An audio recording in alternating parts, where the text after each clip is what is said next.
Before we get into it, I want to say I don't like criticising The Walking Dead. It's one of my favourite shows, and even though I'll admit it's flawed, I love it to bits. But one character that I've always hated, and one character I think muddied Negan's redemption arc, is that of Brandon. I hate this bozo, and not in a love-to-hate kind of way. No, I think he's dreadfully written, and his adaptation from the comics completely missed the point of the character. Now, this isn't to say that the show had to faithfully adapt him. Often, I prefer it when the show goes its own way. But the way they adapted Brandon is really confusing to me.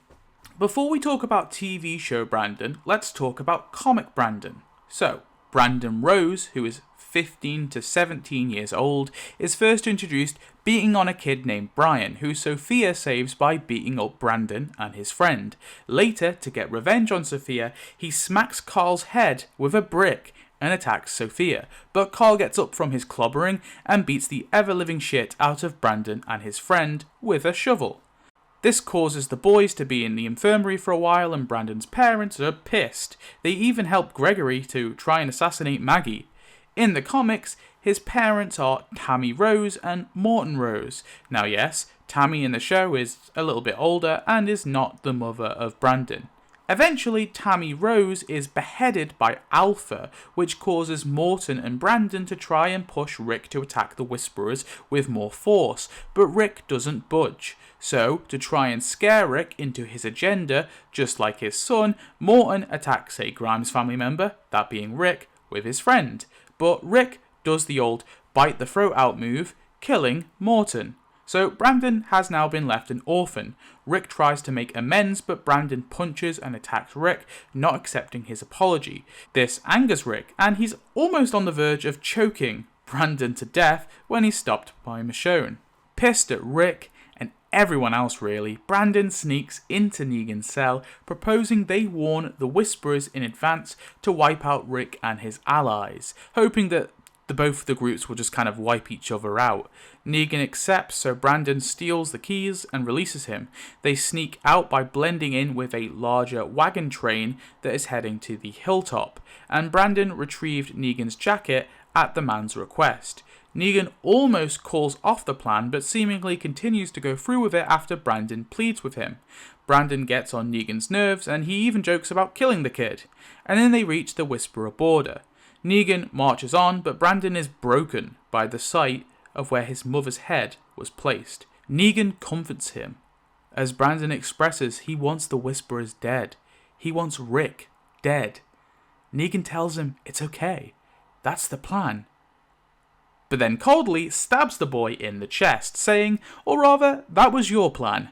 Michonne and Aaron find Brandon's body and enter the Whisperer territory to try and get Negan, figuring he's not gone too far, and finally Walker Brandon is taken out by Dwight. There's a clear path here for this version of the character.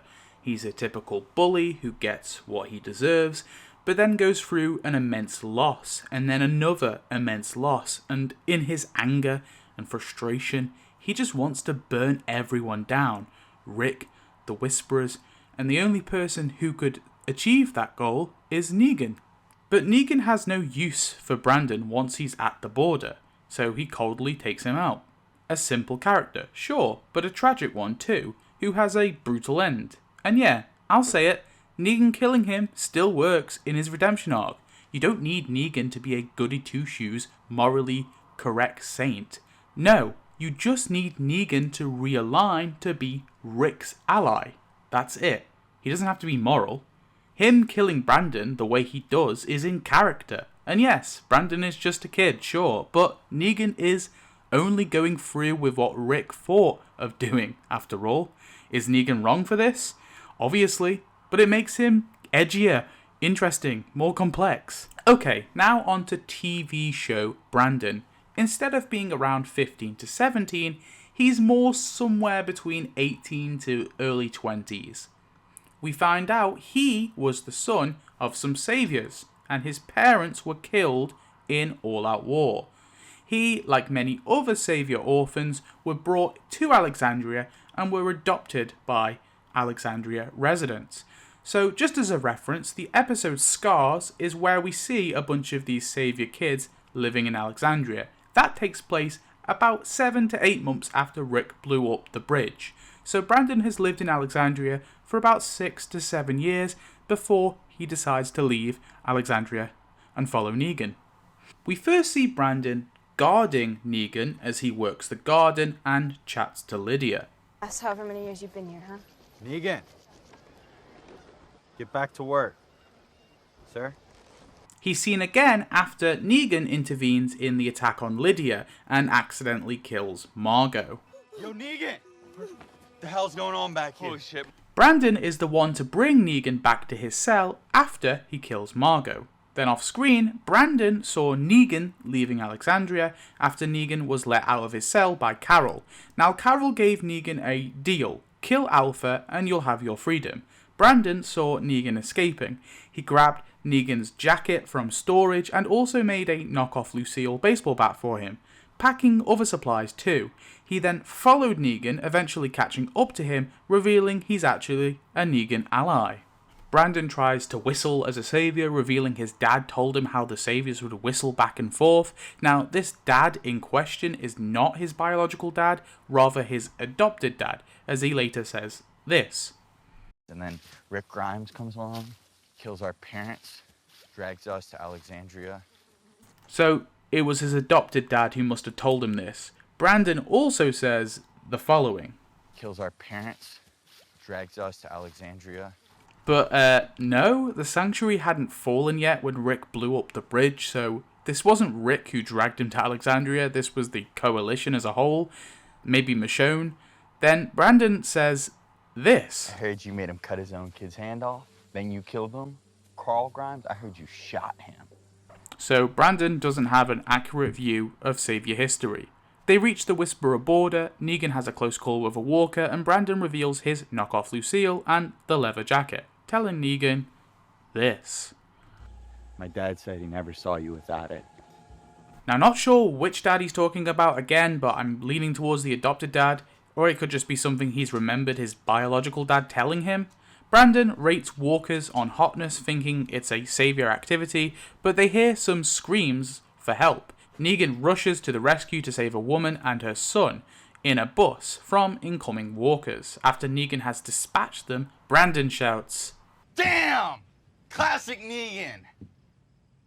Negan gets to know the mother and son, and when they leave the bus, Brandon proposes he follows them to look for their stash of supplies.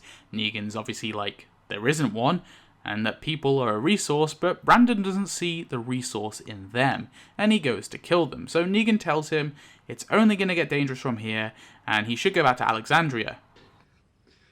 Everyone's gonna want to know where I've been. What am I supposed to say? I've been a great liar. Negan rephrases then, instead saying the following. You go wherever the hell you want. Just as long as I don't have to see that pasty, creepy-ass face here. So Brandon tells Negan he's just like the others, and leaves. Negan then bonds with the kid by talking about nuts and dicks and aeroplanes, and heads off to find firewood, but when he returns he hears Brandon's whistle and sees Brandon has killed both the mother and the son. Brandon explains he believed Negan was messing with him when he sent him away, but he came to the conclusion it was a test, and this was what Negan wanted him to do. Negan doesn't appreciate what he's done though, so beats Brandon to death with a rock, leaving him for dead and then crossing into the Whisperer border alone. That's Brandon in the show. Not a confused, traumatized piece of shit kid, but a pure sociopath.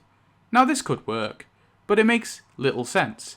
Let's go through the reasons now why TV show Brandon sucks ass. First of all, he serves no greater purpose to the story. Nobody even mentions Brandon again. The group don't find his body, they don't confront Negan about his fate. Hell, they didn't even know he was a Negan fan. He was one of Negan's guards after all. So for all they know, this kid bravely went after Negan to recapture him, and then poof, disappeared. Nobody seemed to care. Not even Brandon's adopted father, whoever the hell that was. No mentions again. Now, you can say his purpose is to show how Negan has changed. Sure, we can roll with that, but that leads me onto my second point. Brandon is a scapegoat for Negan's past actions.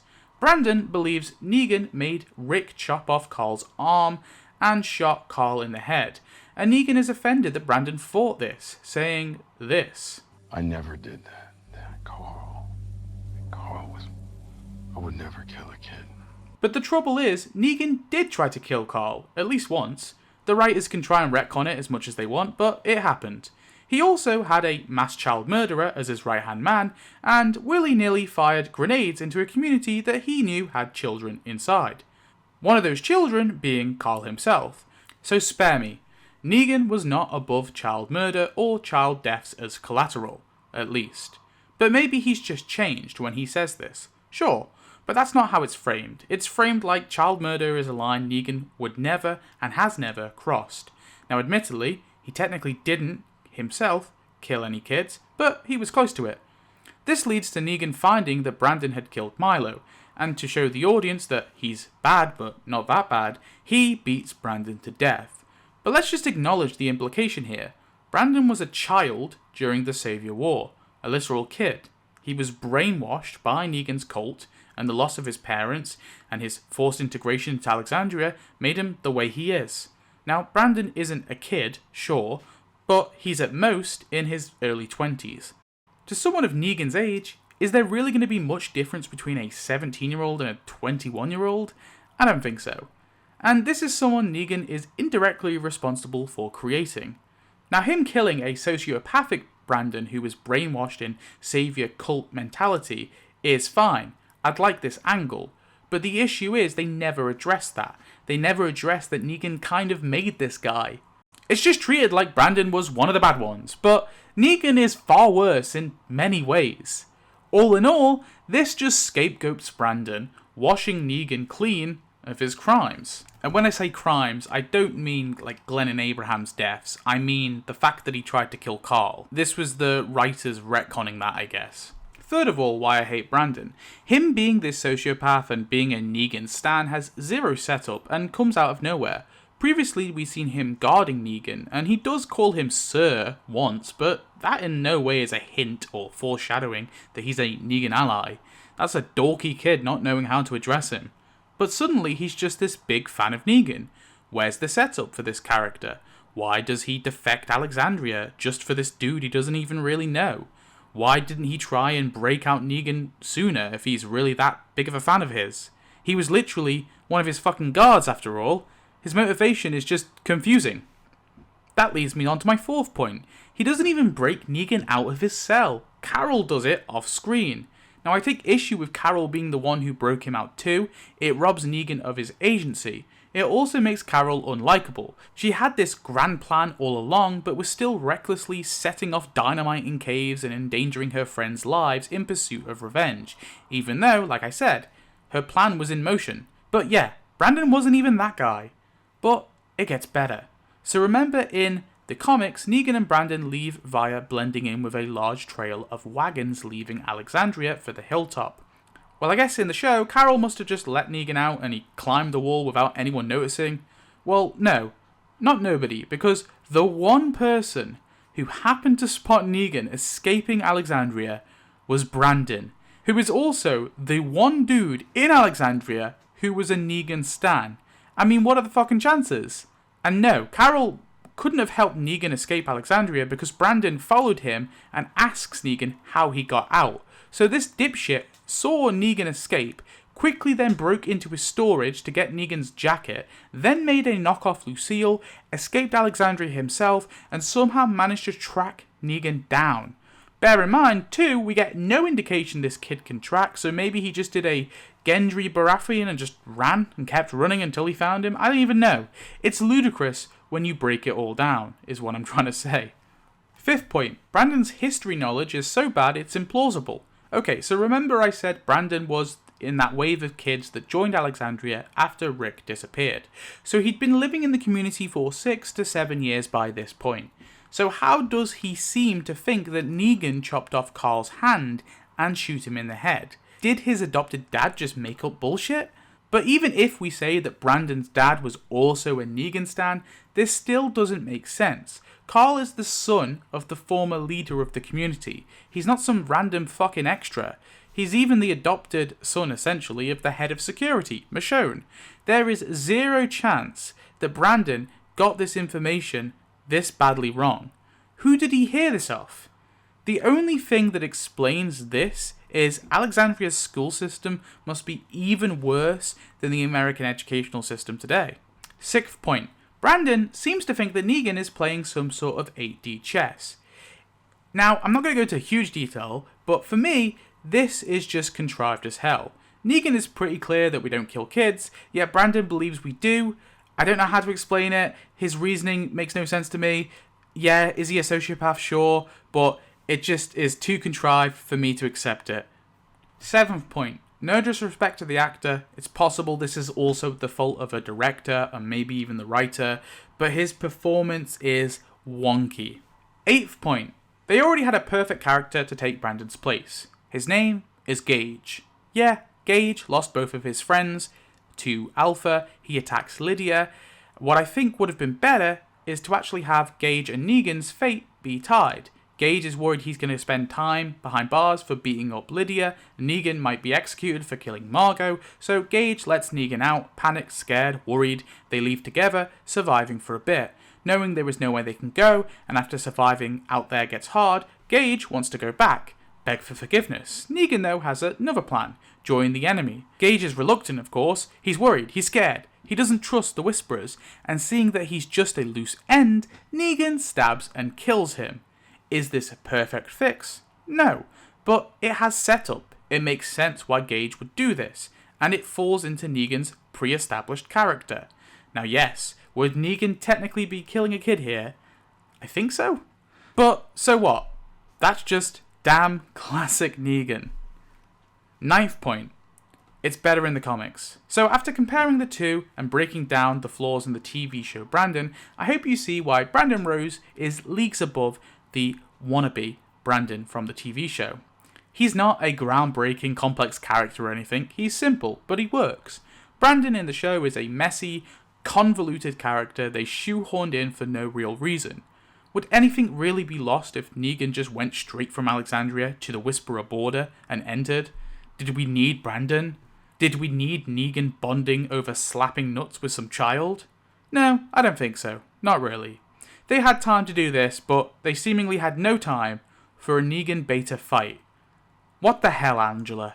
Thank you to all channel members. We got Baddy, Just Jordan, August Fisher, Austin Mann, Logan Keeley, Gamer J, Tyler B, Gnostics212, Carl Grimes is my man, True Paranormal, Christ the YouTube TV show, Corey Papillion, David Mulligan, Ralph Farhar, and Andrew Wilson. But a bigger shout out to these absolute awesome Walker slaying legends. We've got Whatever Comes to Mind, Z Fungi, 148, Turbo Clash G, Red Lemon Cola, Coda Cole, Dog Sauce, Pigossi Whiskey, All Rising Lord, Seth Vella, James Brooks, Lucas VDH 2001, Lord of the Pebbles, and DB3 something something it. Cheers. You get nothing but dick. Please have a seat right there.